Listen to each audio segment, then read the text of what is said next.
आज हम NCERT history class 6 के चैप्टर 1 के नोट्स पढ़ेंगे जो आपके सभी एग्जाम के पॉइंट ऑफ व्यू से इंपॉर्टेंट रहेंगे। इस वीडियो की हेल्प से आप रिवीजन भी कर सकते हैं, नोट्स भी बना सकते हैं।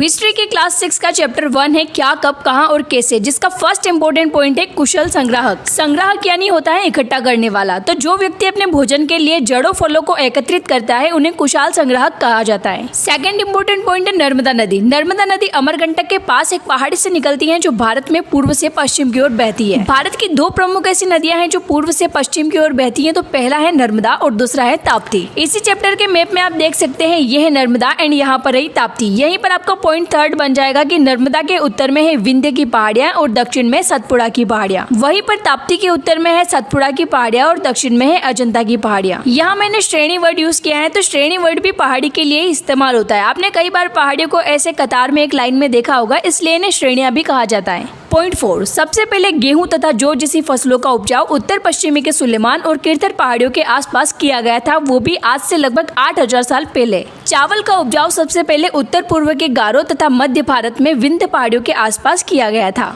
पॉइंट 5, सिंधु नदी। सिंधु नदी तिब्बत के मानसरोवर के पास सिनकाबाब नाम की जलधारा से निकलती है। इस नदी की 5 प्रमुख सहायक नदियां हैं, झेलम, चेनाब, रावी, व्यास, सतलज। एक और फैक्ट, जिस स्थान पर ये 5 नदियां मिलती हैं उसे मिठानकोट कहते हैं जो कि पाकिस्तान में स्थित है। पॉइंट 6, पांडुलिपि। अतीत में जो भी पुस्तकें हाथ से लिखी जाती है उन्हें पांडुलिपि कहा जाता है। ये पांडुलिपियां ताड़पत्रों तथा हिमालय क्षेत्र में उगने वाले भूर्ज नामक पेड़ की छाल से बनाई जाती हैं।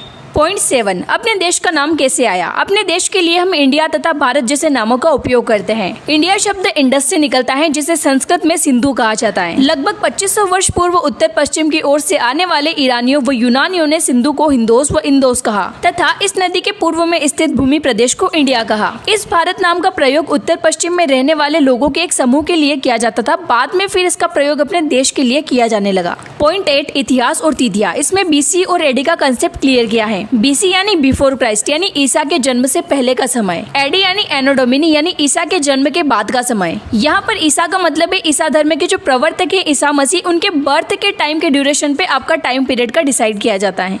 पॉइंट 9, ये अभिलेख 2250 वर्ष पुराना है जो वर्तमान अफगानिस्तान के कंधार से प्राप्त हुआ। इस अभिलेख को अशोक नामक शासक के आदेश पर उत्कीर्ण कराया गया। इसमें यूनानी और आरामाइक नामक 2 लिपियों का उपयोग किया गया है। देखो इसका कॉन्सेप्ट अब मैं क्लियर कर देती हूँ। अब यहाँ पर लिपियों का जिक्र हुआ है तो ये जान लो कि भारत में अधिकतर अभिलेख ब्राह्मी लिपि में तथा पाकिस्तान में अधिकतर अभिलेख यूनानी और आरामाइक लिपि में पाए जाते हैं।